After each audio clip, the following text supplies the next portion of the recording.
Exodus chapter 15. Ang kanta ni Moses. Pagkatapos, ito ang kinanta ni Moses at ng mga Israelites para kay Lord.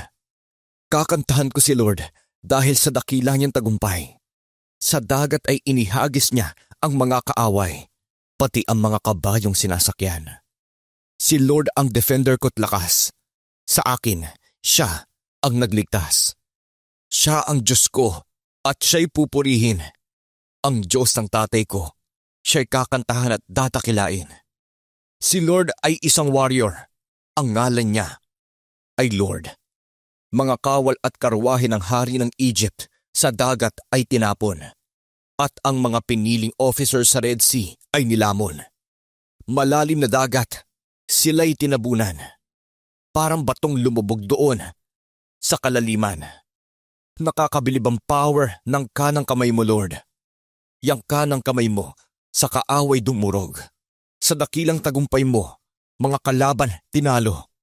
Parang dayami silang nasasunog sa nagliliyab na galit mo.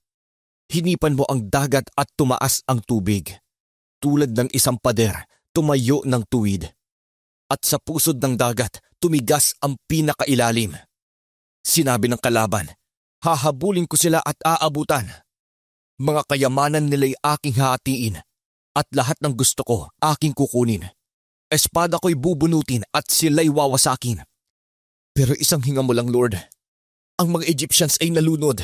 Sa nakakasindak na tubig, parang tingga silang lumubog. O Lord, sinong Diyos ang iyong katulad? Sino ang kagaya mong may dakilang kabanalan? Gaya mo, sinong kayang gumawa ng mga himala at nakakabilib na bagay? Nangiunat mo ang iyong kanang kamay.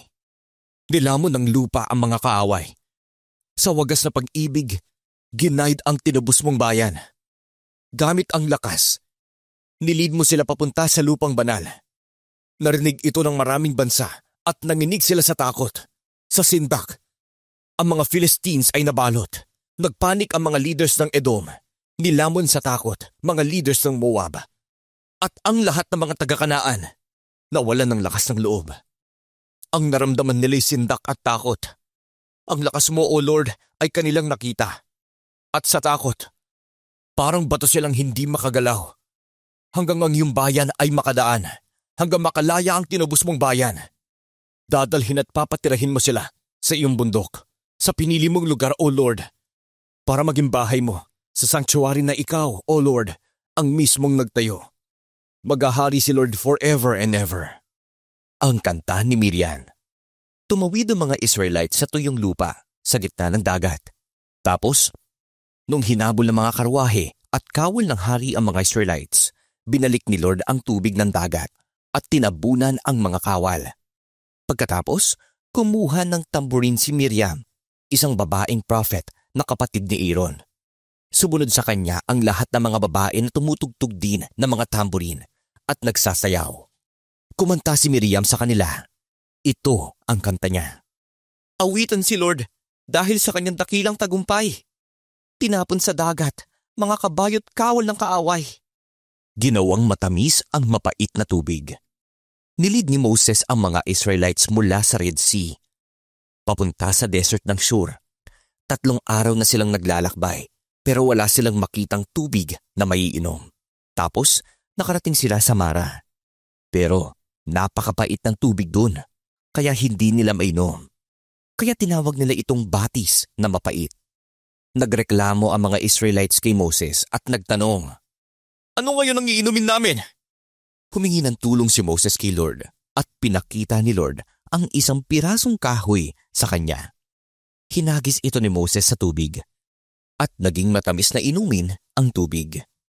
Binigyan sila doon ni Lord ng mga batas at mga instructions para sundin at tines niya rin dun ang mga tao. Sinabi ni Lord, kung papakinggan niyo akong mabuti at gagawin ang tama sa paningin ko, at kung bibigyan niyo ng pansin lahat ng mga commandments at susundin ang lahat ng mga batas ko, hindi ko ipapa-experience sa inyo ang mga sakit na pinadala ko sa mga Egyptians. Dahil ako, si Lord, ang nagpapagaling sa inyo. Pagkatapos, dumating sila sa Elim, kung saan merong 12 na bukal ng tubig at 70 na palm tree at nagcamp sila dun sa tabi ng bukal.